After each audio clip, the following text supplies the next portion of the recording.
마가복음 10강의 15번째 마가복음 5장 21절에 43절 소녀의 부활이라고 하는 제목으로 말씀 전하려고 합니다. 2014년에 개봉한 영화 노예 12년이라는 영화를 기억하십니까? 주인공 솔로몬 노섭은 1841년 미국 뉴욕에 거주하는 흑인 바이올린 연주자로 뛰어난 실력으로 꽤 괜찮은 벌이를 하면서 아내와 아이들과 함께 부족함 없는 삶을 살고 있었습니다. 그 당시에 그의 신분은 이미 자유인이었습니다. 이렇게 행복했던 삶을 살고 있었던 이제 솔로몬은 어느 날 주변인의 소개로 유랑 서커스단의 운영자를 만나서 더 큰 이제 워싱턴 DC에 가서 좋은 대우로 일하지 않겠냐며 권유를 받고 이에 응합니다. 그러나 사실 그것은 솔로몬을 납치해 흑인이었기 때문에 노예로 팔려는 계획이었고, 저녁 식사에서 약을 탄 술을 건네 취하게 만든 뒤에 노예 상에게 팔았다라고 하는 겁니다. 자다가 일어나 보니까 하루아침에 노예 신세가 된 것이죠. 이제 솔로몬은 자신이 자유인이라고 항변해 보았지만 그때마다 돌아오는 것은 이제 매와 채찍질밖에 없었다고 합니다. 결국 솔로몬은 12년의 죽음과 같은 노예 생활 끝에 겨우 해방되어 집에 돌아오게 된다는 눈물겨운 부활의 이야기가 노예 12년이라고 하는 충격적인 영화였습니다. 오늘 본문에도 12년이라고 하는 숫자가 반복적으로 등장하고 있습니다. 회당장 야이로의 딸이 12살이었고 혈류증을 앓았던 여인이 고생한 횟수도 12년이었습니다. 12라는 숫자는 이스라엘 상징하는 숫자라고 말씀드릴 수 있고요. 이스라엘의 지파가 12이었고 예수님의 제자도 12명이었죠. 만약 예수님의 이 시대에 운동선수, 특별히 야구선수를 하신다면 등번호를 몇 번으로 선택하실 것 같습니까? 12라고 선택하셨을 것 같아요. 예수님이 굉장히 12를 좋아하시는 것 같아요. 가만히 생각해 보니까 제가 어린 시절 야구선수를 했을 때 제 등번호가 12번이었습니다. 네, 그때는 미처 몰랐습니다. 네, 오늘 저를 운동선수가 아니라 목사로 세우시려고 12번을 붙여주신 것 같습니다. 오늘 마가는 독자들에게 무언가 이 숫자를 통해서 하고 싶은 말이 있었던 것이 분명한 것으로 보입니다. 12가 계속 반복되고 있지 않습니까?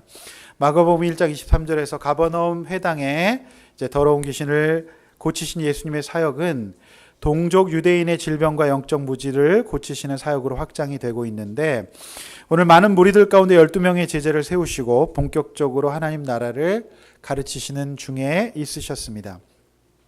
그러나 이제 가족들의 오해와 무식 가운데서도 예수님은 반드시 좋은 땅이 되어서 결실을 맺게 될 것을 씨 뿌리는 자의 비유를 통해서 말씀하지 않으셨습니까? 비록 겨자씨 같은 하나님 나라지만 큰 나무가 되어 새들이 깃들이게 될 것이라고 주님 말씀하셨죠. 그러나 우리가 지난주 설교를 들었듯이 갈릴리 동편의 가는 뱃길에서 제자들은 그 큰 풍랑 앞에서 여지없이 무너졌습니다. 예수님은 그들의 믿음 없음을 책망하시고 잔잔케 하셨죠. 그리고 이방 땅, 이제 갈릴리 동편에 거라사 광인을 치유하심으로써 데가볼리 우상 지역, 예수 없이 잘 먹고 잘 사는 그 지역에 압도적 전도자 거라사 광인을 세우시고 그 땅에 하나님의 나라를 세우셨습니다. 그리고 이제 오늘 본문은 이방 땅만큼 믿음이 없는 것으로 보이는 예수님의 고향, 하나님의 그 어떤 본향이었던 갈릴리 서편 유대 땅에 복음을 전하시는 예수님을 만나게 되는 것입니다. 이런 맥락을 이해하시면서 오늘 말씀을 듣고 내 믿음이 회복되고 12년의 영적 노예 생활이 끝나고 이제 하나님 앞에서 온전한 자유인으로 또 하나님의 자녀로 부활하시는 진정한 의미의 부활절을 맞이할 수 있는 저와 여러분 될 수 있기를 축원합니다. 오늘 본론의 첫 번째로 부활의 믿음은 어떤 사람이 가질 수 있는가? 도대체 부활의 믿음은 누가 가질 수 있는가라고 하는 내용이에요. 21절에 34절까지의 이제 본문을 먼저 간단하게 내용을 살펴보면 이래요. 예수님 다시 배를 타시고 맞은편 유대 동편, 서편으로 가셨죠. 그래서 이방 땅 데가볼리 지역에 이제 사역을 마치시고 떠나셔서 그곳에 오셨습니다. 역시 굉장히 많은 무리가 모였고 갈릴리 바다에 상륙하셨을 때 갑자기 아무도 예수님께 이 유대 종교 지도자들 가운데 나오는 사람이 없었는데 회당장이라고 하는 누구에게도 인정받고 회당의 일과 모든 것들을 관장하는 회당장 야이로라는 사람이 예수님께 나와 엎드리면서 절을 하면서 겸손한 모습을 보여줍니다. 왜 그랬을까요? 그의 딸이 지금 죽게 되었기 때문이죠. 자, 인파로 인해서 오도 가도 못하는 상황에서 12회를 이제 부인과 질환으로 고생하다가 많은 의료기관에서 몸을 다치고 돈도 다 잃어버린 한 여인이 갑자기 끼어듭니다. 예수님께 이 마지막 기회라고 생각하고 예수님의 몸에 이제 옷에 손을 대었던 그 여인과 예수님께서 이제 대화를 나누시느라고 시간을 굉장히 많이 사용하셨어요. 자, 그러던 차에 이 여인은 나음을 입고 이제 예수님 앞에서 온전케 되었지만 이 회당장 야이로의 딸, 응급했던 회당장 야이로의 딸이 죽었다라고 하는 어떤 소식을 듣게 되는 것이죠. 자, 그것이 이제 34절까지의 이제 내용이 되겠습니다. 자, 그러면 무엇이 저들을 예수님께 나아가게 하는가라는 것을 이 본문을 통해서 처음 이제 우리가 묵상해야만 합니다. 갈릴리 동편 이방 땅과 갈릴리 서편 유대 땅은 차이가 있어요. 동편은 그야말로 불신자죠. 자, 거라사 광인으로 표현됩니다. 돼지로 표현되는 거친 형상을 지닌 곳이에요.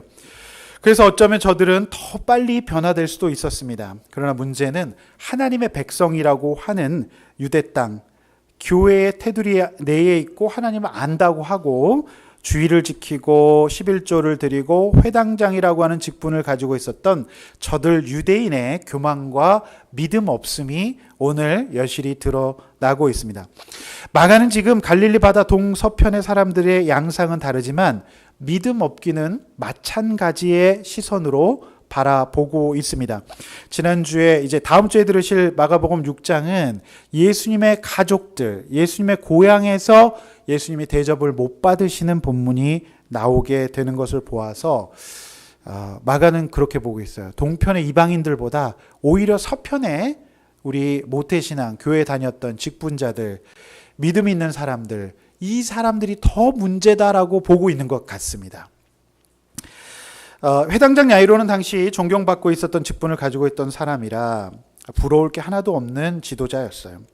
마을에서도 늘 존경을 받았습니다. 부족함 전혀 없었습니다. 그런데 그가 유일하게 그 유대교의 지도자들 가운데 유일하게 오늘 22절에 보면 발 아래 엎드렸다. 예수님께 굉장히 경배하는 모습을 보이고 그 다음에 간곡히 구하면서 손을 얹어서 구원을 얻게 해서 살게 하소서라고 하는 예수님께 대한 존중과 경배의 태도를 보이고 있습니다. 왜 그랬을까요? 네, 딸 때문이죠. 딸이 지금 거의 죽게 되었다라고 하는 거예요. 회당장 야이로에게 있어서 그의 직분도 좋고 그가 받고 있는 대접도 다 좋았지만 무엇보다도 딸은 소중한 존재였어요. 이제 딸이 이제 12살 정도 되었다라고 해요. 네. 근데 이제 저도 딸을 기르고 있지만 딸이 예뻐요. 그 어린 시절서부터 특별히 몸이 약했던 이 딸을 길렀던 야이로. 이제 오늘 이제 몸이 너무 이제 죽게 되었으니까 어렸을 때 굉장히 골골하고 약했지 않겠습니까? 그런데도 이제 아이가 방긋 웃고 이제 12살 정도 돼서 아빠를 걱정해주고 이제 이렇게 커가는 걸 보면서 야이로는 너무너무 그 딸을 소중하게 여겼던 것, 특별히 약했기 때문에. 그래서 저는 이 야이로 이야기가 절대로 그냥 느껴지지가 않아요. 네, 정말 그렇습니다. 여러분, 부족함 없는 유대인 지도자의 구원이란 정말 이 정도의 고난이 와야지만 가능한 것일까요? 우리가 그것을 생각하게 됩니다. 이때 갑자기 느닷없이 한 여인이 등장해요. 혈류증이라고 하는 부인과 질환을 앓고 있었던 분이에요. 자궁에서 출혈이 시작되면 잘 멈추지 않는 병이었던 것 같습니다. 사실 이 병은 이중적인 고통이 있었어요. 당시 유대 사회에서는 레위기 15장 25절 27절에 근거해서 이제 생명의 근원인 피를 소중히 여기는 율법 때문에 피가 멈추지 않는 그녀의 혈류증은 부정한 것으로 취급이 되었다라고 하는 거예요.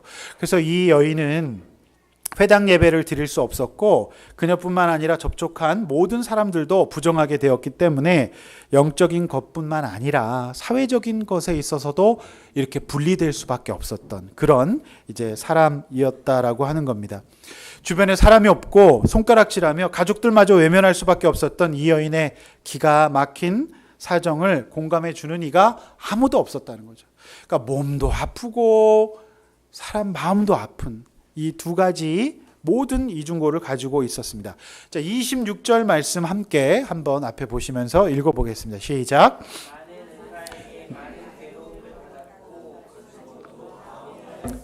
아무 효험이 없고 도리어 중하게 되었던. 자, 그러나 그녀가 금방 예수님께 나오지 않았어요. 금방 예수께 나오지 않았던 이유가 오늘 본문은 설명되고 있는데 가진 것이 많았던 것 같습니다. 그래서 그녀는 자신의 가진 것이 많았기 때문에 온전치 않고 엉성했던 2000년 전의 의술을 신뢰했던 것 같아요. 아마도 온갖 시술을 강요받았던 것으로 보입니다. 마가복음은 분명 많은 의사에게 괴로움을 받았고라고 기록하고 있습니다. 생각해 보십시오. 2000년 전에 과학이 발달하기 전이었지 않습니까? 그런데 그 이 의료 시설이나 의술이 발달하지 않았기 때문에 엉성하지 않았겠습니까? 오히려 이제 그녀의 많은 물질들을 보고 이제 기대 심리를 이용한 온갖 수치스럽고 힘든 시술을 그녀의 가진 것을 다 허비하게 될 때까지 받아봤지만 아무런 효과도 볼 수 없었어요. 더 절망적인 것은 그녀의 상태가 일관성 없고 비의학적인 시술들로 말미암아 더 중해졌다 이렇게 표현하고 있는 것입니다. 자, 이쯤 돼서야 찾아오는 게 유대인이에요. 이쯤 돼야 찾아옵니다. 제가 목회를 하면서 느끼는 것은 아직도 가진 것이 있고 기대할 만한 의사들이 있고 이런 경우에는 그것을 다 쓰고 몸도 마음도 다 상하고 중해질 때까지 예수님 앞에 잘 나오지 않는 분들을 많이 보게 돼요. 그래서 유대인의 구원이 이렇게 어려운 거예요. 여러분, 두 사람의 다른 케이스지만 특별하게 오늘 예수께 나왔던 그 이유, 누가 과연 부활의 믿음을 갖게 되느냐에 대해서 오늘 마가는 고발하고 있는 것입니다. 자, 중하여 있던 차에라고 말하고 있어요. 저는 이 표현이 많이 묵상이 됐어요. 하나님은 우리를 꼭 그러던 차에 불러주십니다. 별 방법 없이 이제 내가 낙심하고 있을 때 복음의 소식을 듣게 됩니다. 특별히 성경 그녀가 소문을 들었다라고 기록하고 있어요. 그러므로 소문으로 일컬어지는 이 도구는 오늘날의 SNS와 인터넷이 생기기 전부터 굉장히 강력한 전파 도구로 사용이 되었습니다. 사실 SNS보다 더 빠를 수 있어요. 소문이라는 게. 그런데 이 기가 막힌 시점에 그 소문을 듣게 되었다라고 하는 것입니다. 여러분, 오늘 이 자리에 오늘 처음 나오신 분들도 계세요. 그런데 오늘 그러던 차이가 바로 오늘인 줄로 믿습니다. 사랑하는 성도 여러분, 편안하고 어디를 가셔도 인정받고 아쉬울 것이 없는 회당 생활을 했지만 자녀의 문제로, 가족의 문제로 내 삶의 근원이 다 무너지고 무섭고 불안하고 미칠 것만 같을 때, 의심이 되어서 정말 너무너무 답답할 때, 여러분 그때를 혹시 맞이하셨습니까? 이것은 예수님의 부르심이에요. 하나마나한 유대인의 회당 생활을 걷어치우시고 이제 예수님께 나와 엎드리실 수 있는 이 찬스를 잡으시기를 바랍니다. 여러분, 아직도 우리에게 남은 것이 있고 의지할 것이 많고 도울 힘이 없음에도 불구하고 꼭 나의 병을 낫게만 해줄 것 같은 거짓 방법들을 믿고 의지하면 그것만큼 어리석은 일이 어디 있겠습니까? 오늘 본문의 두 유대인은 그렇게까지 해서라도 예수님께 나올 수밖에 없다 치더라도 오늘 설교를 듣는 우리는 오늘 꼭 그런 일을 당하지 않더라도 오늘 예수님께 나올 수 있는 지혜를 오늘 말씀을 통해서 배워가시기를 축원합니다. 네. 근데 제가 현장에서 보면 꼭 이런 일이 있지 않으면 안 나오는 게 인간이에요. 그게 특별히 유대인이에요. 얼마나 무서운지 모릅니다. 사랑하는 성도 여러분, 오늘 이 자리에 여러분이 오신 것은 결코 우연이 아니에요. 그러던 차에 오셨다면 더욱이 성경적이고요. 만약에 그런 일이 없는데 오늘 우리가 이 자리에 나왔다면 꼭 그런 일을 당하고 나오시는 그런 성도님들 되지 않으시기를 간절히 부탁드립니다. 오늘 이제 두 사람처럼 예수님께 나와 진정한 부활을 맞이하시는 저와 여러분의 부활절이 되기를 축원합니다. 오늘 이 첫 번째 대제 두 번째 묵상하실 것은 모든 사실을 예수님께 여쭈어야 한다는 거예요. 자, 예수님께 큰 무리가 몰려들어서 에워싸 밀었어요. 자, 혈류병이라고 하고 하는 이 병을 앓고 있는 여인을 알아보는 사람은 없었죠. 물론 이제 이 여인이 그 무리 가운데 섞이면 안 되잖아요. 그리고 누구를 만져서도 안 되고 말을 해서도 안 되기 때문에 아마 이 여인은 위장을 했을 것으로 보여요. 저는 청소년들 예배를 인도할 때마다 많은 혈류병 여인들을 봅니다. 왜냐하면 그 아이들이 후드티 같은 걸로 뒤집어 씁니다. 그리고 마스크를 꼭 써요. 미세먼지 그렇게 무서운가 봐요. 꼭 뒤집어 쓰고 마스크 쓰고 그러고 이제 다니잖아요.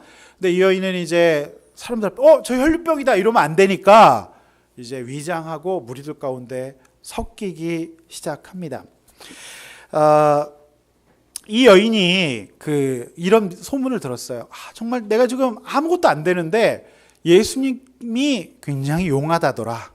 그래서 그분의 옷자락에 내 손만 닿아도 나을 수 있다더라 라는 소문을 듣고 오늘 이 여인은 마지막 필사적인 터치다운을 오늘 시작하기로 했습니다.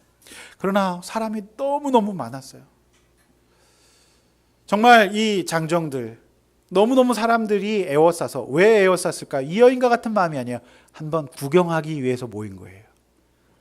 급하지도 않은데.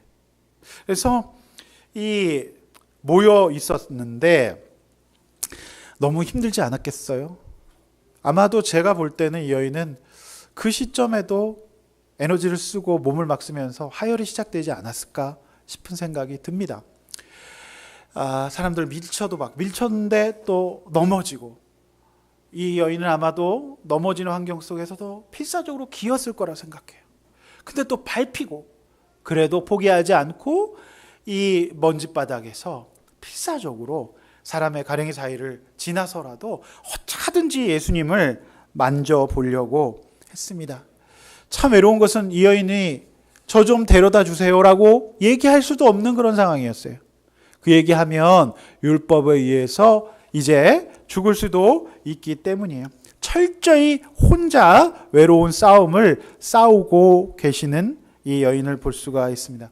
그 즉시 어떻게든지 필사적으로 이 여인이 예수님의 옷자락에 손을 댄 즉시 이 여인은 느꼈어요. 나음을 입었구나. 혈류의 근원이 낫는 것을 느꼈어요.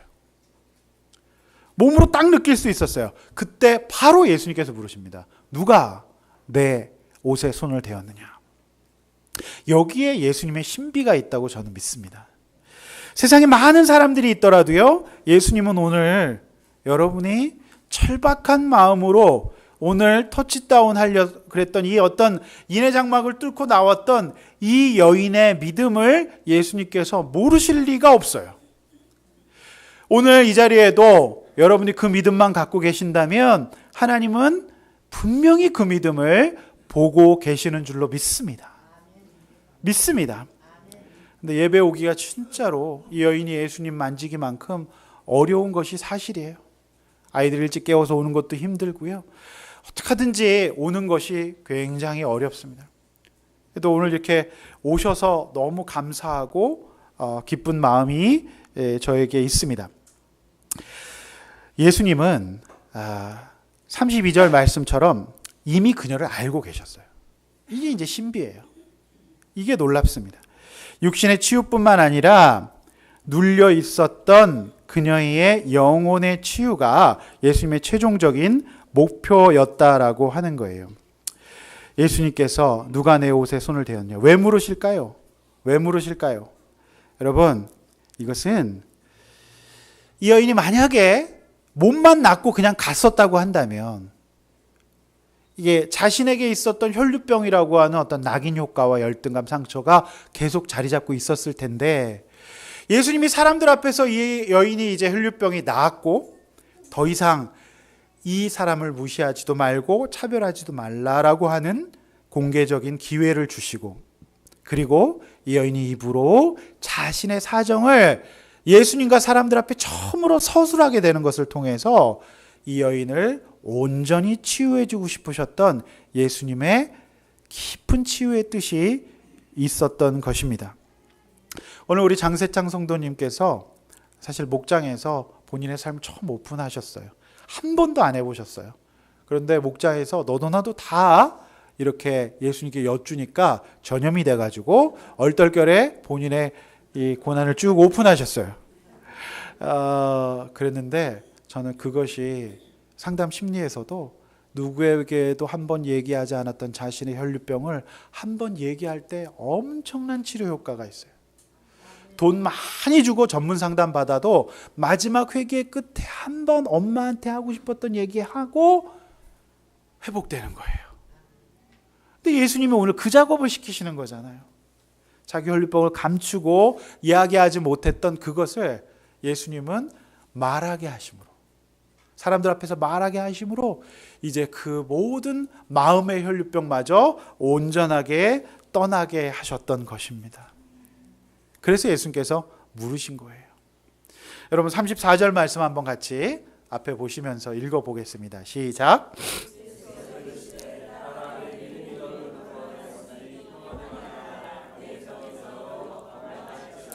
네, 너무너무 귀한 말씀이에요. 너무너무 귀한 말씀이에요. 오늘 예수님의 치유에 어느 정도 예수님의 치유가 어느 정도 수준인지를 오늘 말씀해 주시는 거죠. 너의 병뿐만 아니라 너가 이제 평안까지 얻을 수 있도록 하시는 영육 간의 완전한 회복을 오늘 예수님께서 말씀하시는 것입니다. 물론 이 여인이 자신의 혈류병을 사람들 앞에서 얘기한다는 것이 얼마나 두렵고 떨렸겠습니까? 그런데 그가 예수님께 고백하고 사람들 앞에서 그의 나음을 선언받았을 때 그에게는 평안과 건강이 선물로 주어졌다라고 하는 것입니다. 저는 이런 치유가 우리 아둘람 교회에서도 지금도 일어나고 오늘도 일어나고 있다고 믿습니다. 아멘. 한스 로슬링이라고 하는 사람의 팩트풀리스라고 하는 책이 있습니다. 새로 나온 책인데 이 책의 부제는 이제 세상을 오해하는 10가지 이유와 세상이 생각보다 괜찮은 이유라고 하는 부제가 붙은 책이에요. 그래서 사실 충실성이라고 하는데 팩트풀리스라고 하는 책인데요. 이 책에 보면 그런 내용이 있어요. 누가 정글 칼을 들고 협박하거든 등을 보이지 말라라고 얘기해요. 그리고 그 자리에서 꼼짝 말고 서서 상대의 눈을 똑바로 쳐다보고 뭐가 문제인지를 물어보라라고 했습니다. 자, 이게 어디서 나온 얘기냐면 1889년 저자가 아프리카 콩고 민주공화국의 시골 마을에서 이제 그 마을의 풍토병을 고치기 위해서 의학 역학 조사를 하러 갔는데 그 마을에 이제 아프리카 원주민들이 저 사람이 찾아와가지고 우리 피를 빼가지고 팔아먹는다라고 하는 거짓 소문이 퍼진 거예요. 그래가지고 이 아프리카 원주민들이 큰 전극칼을 들고 이 서양인을 죽이겠다고 찾아온 거예요. 그런데 이분이 처음 아프리카 그 원주민 마을로 들어갈 때 어떤 족장이 그런 얘기를 했다는 거예요. 이 얘기예요. 정글칼을 들고 아프리카 부족이 찾아오면 절대로 등을 보이지 말고 그 자리에 꼼짝 말고 상대의 눈을 보면서 뭐가 문제인지를 물어보라고 했다는 거예요. 그런데 그와 함께 있었던 팀들은 얼른 도망가자고 막 그랬대요. 근데 이분이 갑자기 그 얘기 딱 생각이 나서 원주민의 큰 칼을 든 원주민 딱 보고 뭐가 문제인가요? 무엇 때문에 화가 나셨나요? 그러니까 쭉 그런 얘기를 하더래요. 아닙니다. 저희는 여러분이 고치지 못하는 그 풍토병을 고치기 위해서 오늘 연구조사를 하러 온 사람들이라고 하면서 그 오해가 풀어져서 그 마을의 그 풍토병을 이제 완전히 정복할 수 있게 되었다라고 하는 거예요. 여러분, 우리의 인생은 제가 볼 때는 이 혈류병 가진 여인에게 예수님께서 네 얘기를 하라고 하는 것은 어쩌면 이제 칼을 들고 두려운 일일 수도 있어요. 칼을 들고 온 사람처럼 한 번도 얘기해 본 적이 없기 때문에. 근데 이 여인이 본인의 이야기를 등을 보이지 않고 도망가지 않고 직면했을 때 오늘 이 본문의 이야기처럼 완전히 너도 살고 상대도 살리는 그런 일이 있게 되었다고 믿습니다. 여러분, 등을 돌리지 마십시오. 여러분에게 직면하셔야 됩니다. 내 안에 어떤 혈병이 있는지 예수님께서 물으시는데 그것도 공개적으로 물으세요. 사람들 앞에서 물으세요. 처음 해보는 두려움이 아니겠습니까? 네. 오늘 장세장 성도님은 아마 그런 마음이셨을 것 같아요. 네. 어쩌면 여기 올라오기가 죽기보다 싫으셨을 수도 있어요. 근데 이제 자꾸 이제 설교 비슷하게 하셔가지고 그래도 이제 마지막에 읽어주셨는데 정말 그런 마음이죠. 그런데 오늘 이 사건이, 오늘 이 직면하셨던 사건이, 도망가지 않고 직면하신 이 사건이 하나님 앞에서 집사님의 구원의 시작이라고 저는 믿습니다. 영적으로 굉장히 깊은 의미가 있는 거예요. 예수님께서 물으셨다라고 하는 거는요. 예수님은 여쭙기를 원하셨어요. 말하기를 원하셨어요. 그런데 여러분, 이 말을 한 번도 못하고 평생 사는 사람이 많아요. 말하고 사셔야 됩니다. 말해야 됩니다. 여쭈시기를 바랍니다. 참, 그런데 오늘 본문 31절 한번 같이 또 읽어보겠습니다. 앞에 화면 띄워드리겠습니다. 읽습니다. 시작. 제자들이 여짜오다.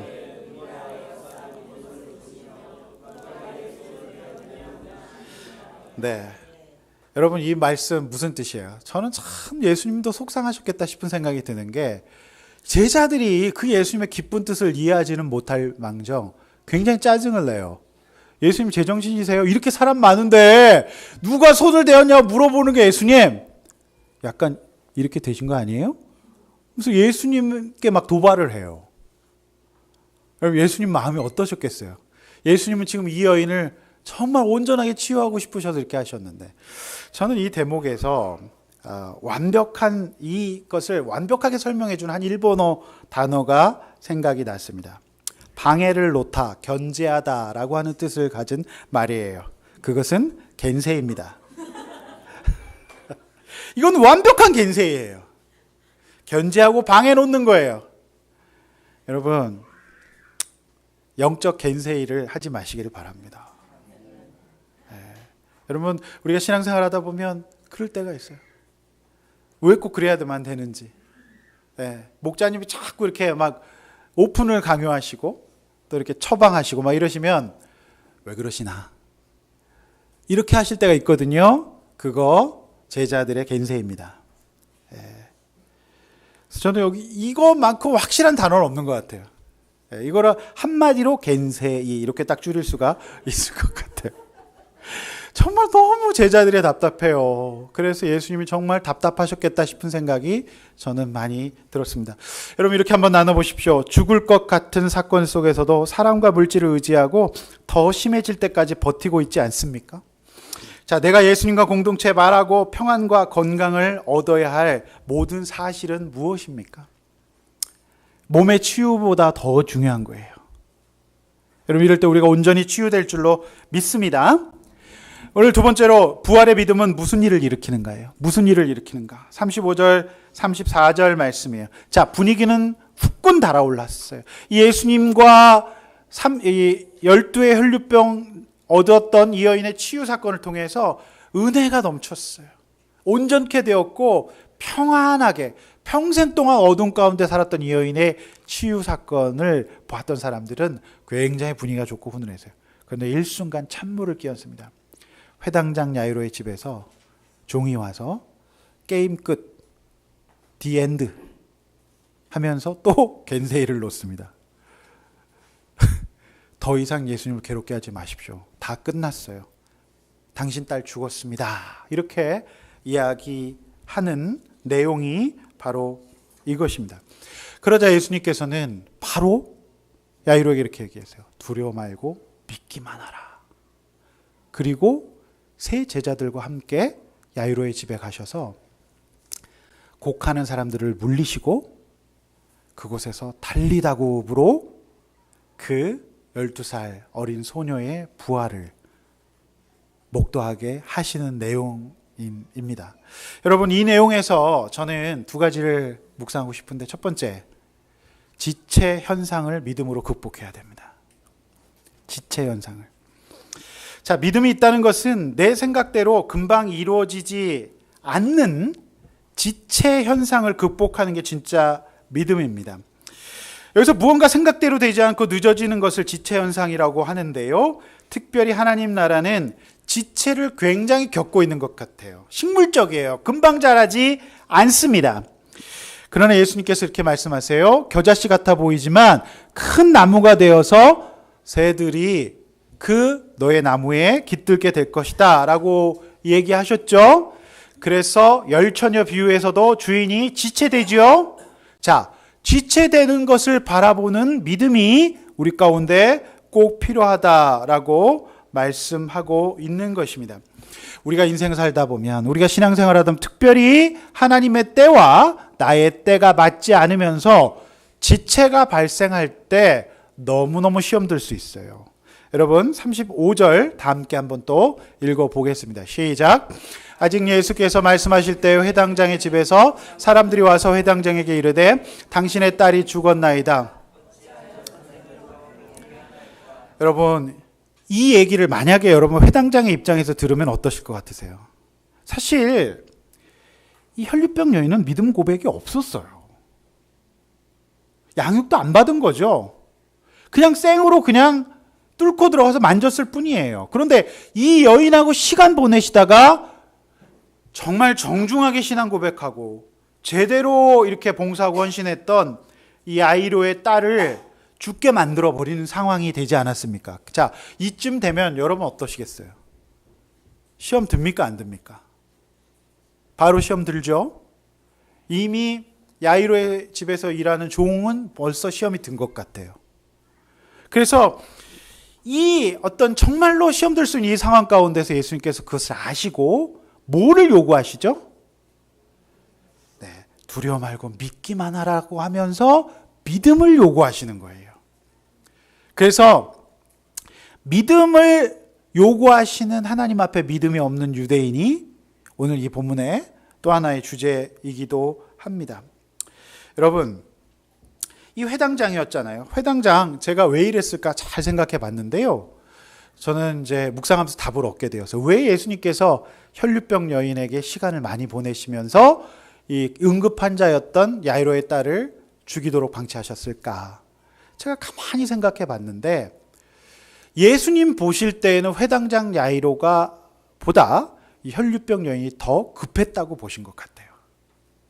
이게 이제 우리가 생각하는 하나님 나라의 원리와 이제 예수님 생각하시는 하나님 나라의 원리와 다른 거예요.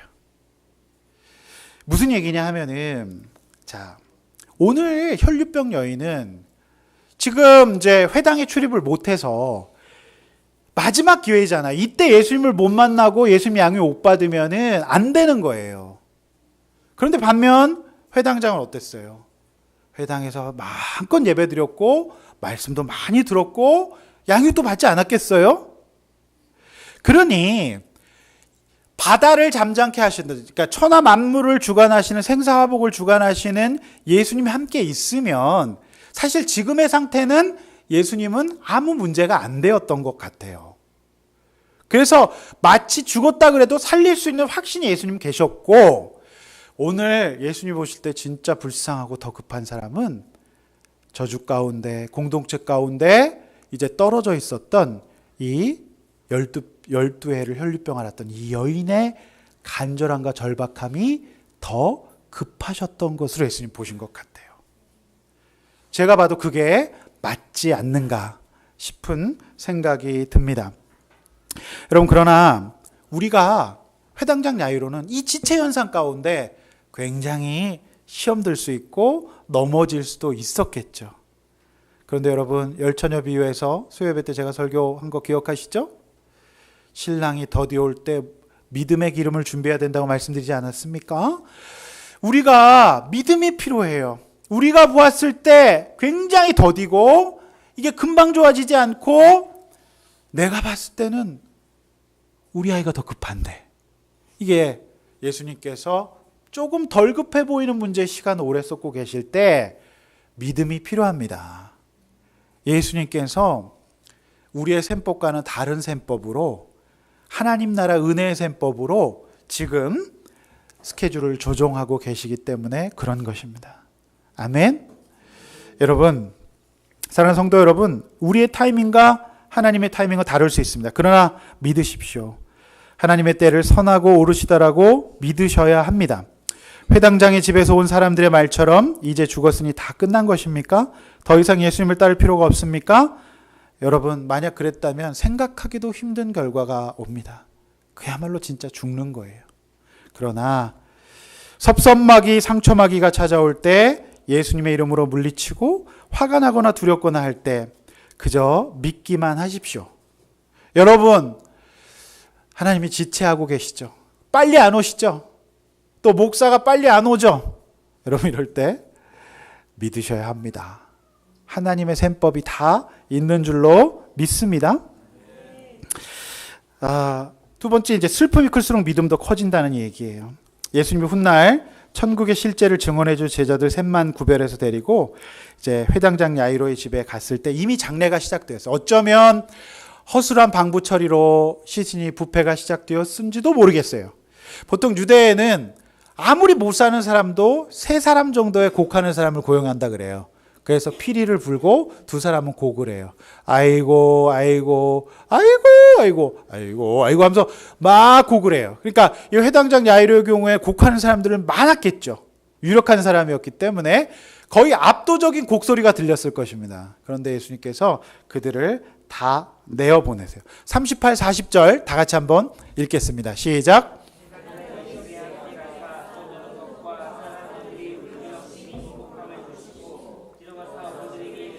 너희가 어찌하여 떠들며 우느냐?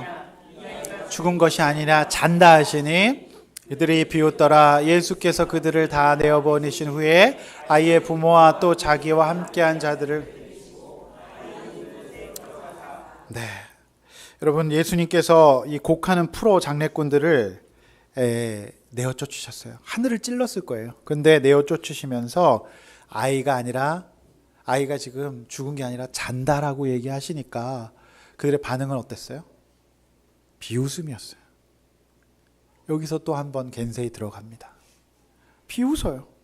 예? 그러면서 예수님께서 미친 사람 취급을 받습니다. 네. 그러나 우리 예수님께서는 믿음을 요구하셨어요. 그래서 다행히 야이로와 야이로의 아내가, 사모가 함께 그 딸이 누워있는 곳으로 들어갑니다. 그게 제가 볼 때는 믿음이었던 것 같아요. 그래서 그곳에 들어가는 거, 시신이 있는 곳으로 들어가는 거, 저는 이게 우리 예배라고 생각하고 양육이라고 생각하고 그 다음에 우리 목장이라고 생각합니다. 오늘 그래서 정말로 어렵게 오늘 이 자리에 오신 여러분들 정말 부활하실 줄로 믿습니다. 할렐루야. 사랑하는 성도 여러분, 예수님께서는 오늘 야이로에게 사실 더 큰 선물을 준비하고 계셨어요. 뭡니까? 죽었던 것에서 살아나는 잊지 못할 선물을 주기를 원하셨던 것 같아요. 왜 그럴까요? 혈류병 여인은 예배를 못 드렸어요. 그냥 공동체 밖에 있었단 말이죠. 그러니 이 여인은 빨리 치료해주고 끝나는 게 맞습니다.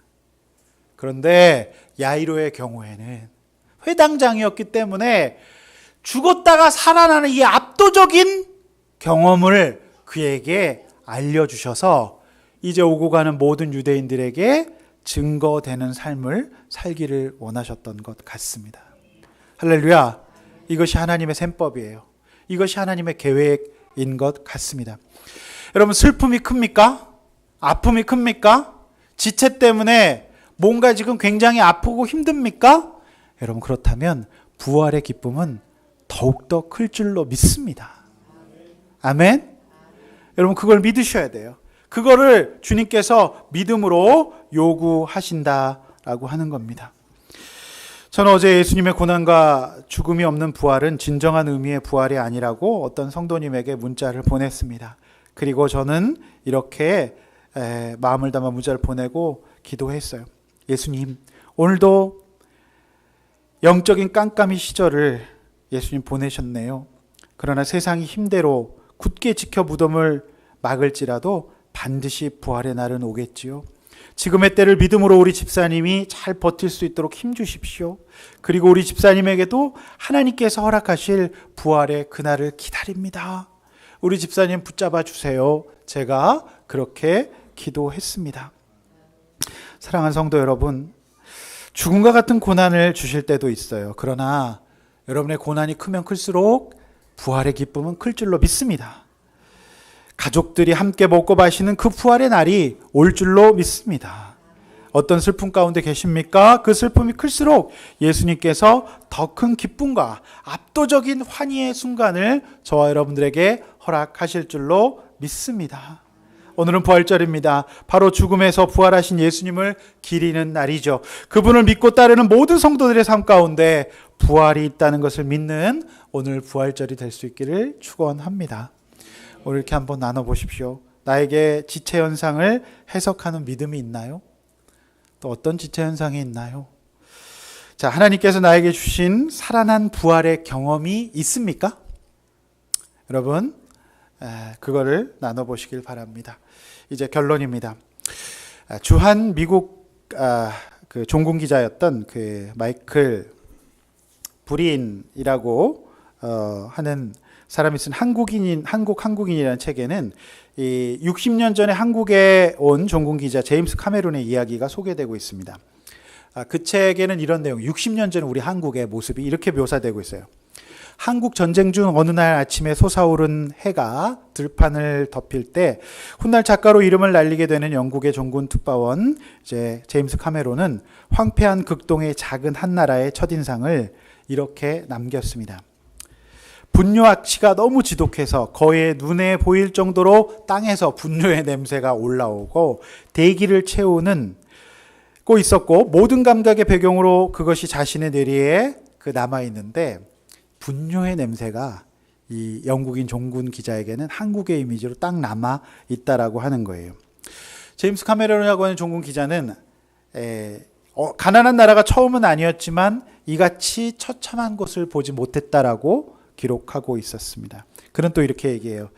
인간의 배설물을 가지고 거래가 이렇게 번창하는 사업이 잘 되는 나라는 처음 보았다. 이렇게 얘기하고 있어요. 아마 그 당시에 인간의 분뇨를 사고 팔았던 모양입니다. 농사 짓느라고. 네, 그것을 이렇게 번창한 건 처음 봤다라고 얘기를 해요. 지금 굉장히 이해가 안 되시는 모양인데 나이 조금 드신 분들은 다 이해를 하시더라고요. 네.